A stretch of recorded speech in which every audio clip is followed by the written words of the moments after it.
stole my heart of gold after my silver soul.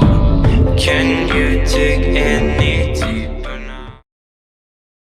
Hello everyone, I am Rishi and I'd like to thank Vivek for inviting me on his channel. Considering the fact that you have successfully set up a virtual machine on the Azure cloud in the previous video, now we'll be looking at how do you access the resources of that remote machine using Secure Shell or SSH as it's famously known. So to access a remote computer using SSH, we need to basically know three things. One is the host name of that computer, two, the IP address of that remote computer, and the third one is the password of that computer. Also, there are other requirements like there needs to be an SSH daemon running on the computer that's being accessed or the remote computer. So if you have set up a server, don't worry about that, that will actually be running automatically. You don't need to tweak anything to make that get going. So let's just look at it in action. Now the host name of my computer is first VM, I mean my remote computer, and the IP address you can see on the screen x.x.x.x. It's an IPv4 address, or you could also use a DNS name in the place of IP address. The DNS name in the previous video was starting with random, so that can start with anything in your case. So it's better to use the IP address. That's what I prefer personally. So let's see how to log on into that computer. You could just do SSH, the host name of that computer, first VM, @ and you could enter the IP address of this computer. So it will prompt you for a password and kindly enter the password. So you can see this message that says that you're logged in successfully, and it also says the last login time, and it also shows some information about the remote computer like the system load, the how much memory you have used, how much hard disk you have used. It's actually SSD, I guess. Yeah, so it doesn't matter how much drive you used. So this is the remote shell, the shell of my remote computer. You could also identify that with the prompt. That could be much easier for you to identify. So this is my computer's, my local machine's prompt, and this is the prompt of my remote machine. So this is just like the Linux shell that you actually use. You could do anything over here. Let's say I create a directory. I could just navigate into that directory. I could create files, touch test.txt, and also I could edit that file. I'm actually editing it in Vim because there are no other editors installed by default. So this is Vim. I could just save that and exit out of it. I could just test. So you get the thing, right? This is just like the normal terminal that you regularly use. Now, okay, that's fine. Till now it's fine. Let's say you want to do some web development, or you want to run a server on that machine and you want to test it locally on your local computer. I have an Express app set up, a basic, very basic Express app. Let's see what is in this server.js.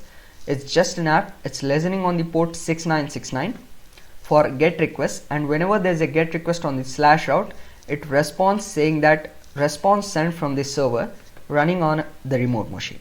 So let me just spin up the server. I just do node server.js. One more short disclaimer. Node is not installed by default.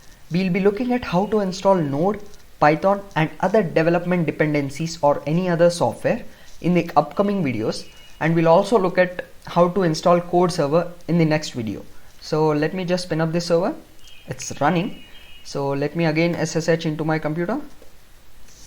Okay, so let's say I send a get request to this localhost 6969.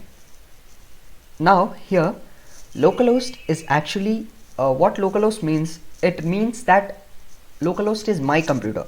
It's the loopback address. So if I'm in this terminal, localhost is my physical computer, and if I'm in this terminal, localhost is the remote computer.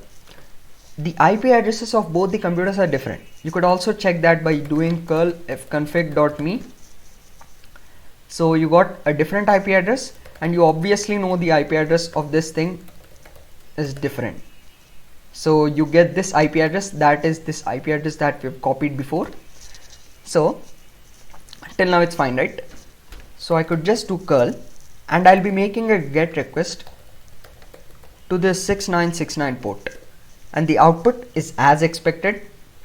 So response sent from the server running on the remote machine.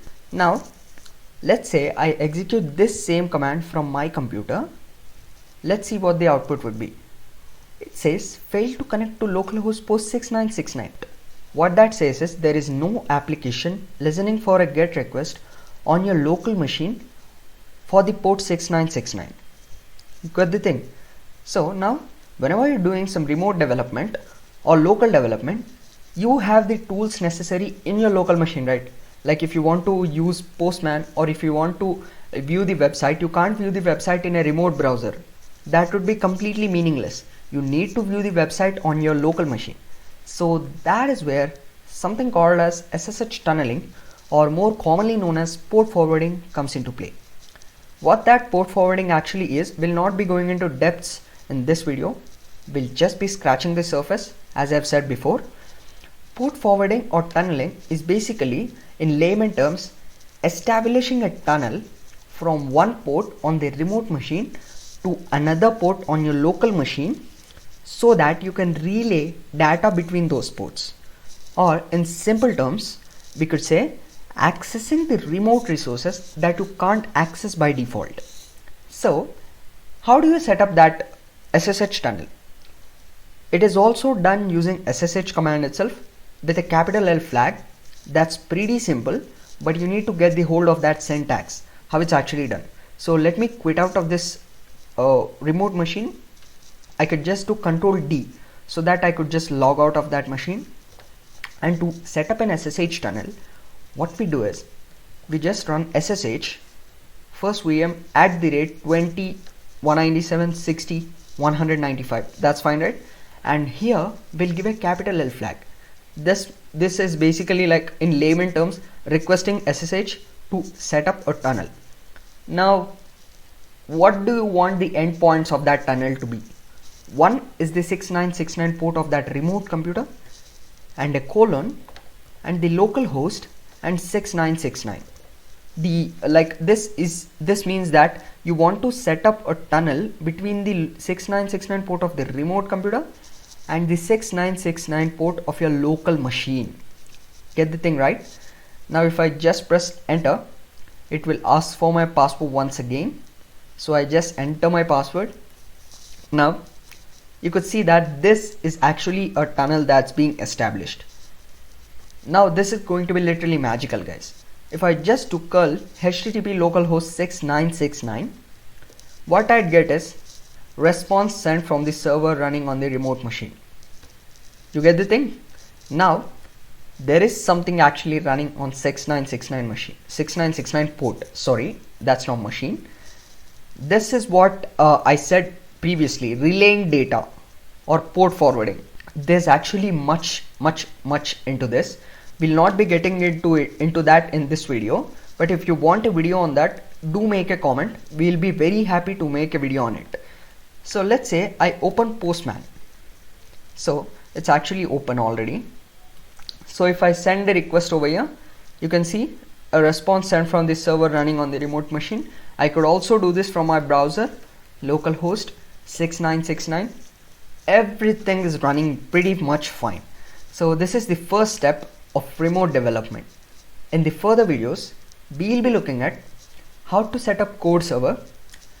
The main reason that I've explained SSH tunneling or the basics of SSH tunneling in this video are, you need to know the basics of SSH tunneling to set up code server. You could also copy paste the commands, but that's not much effective, right?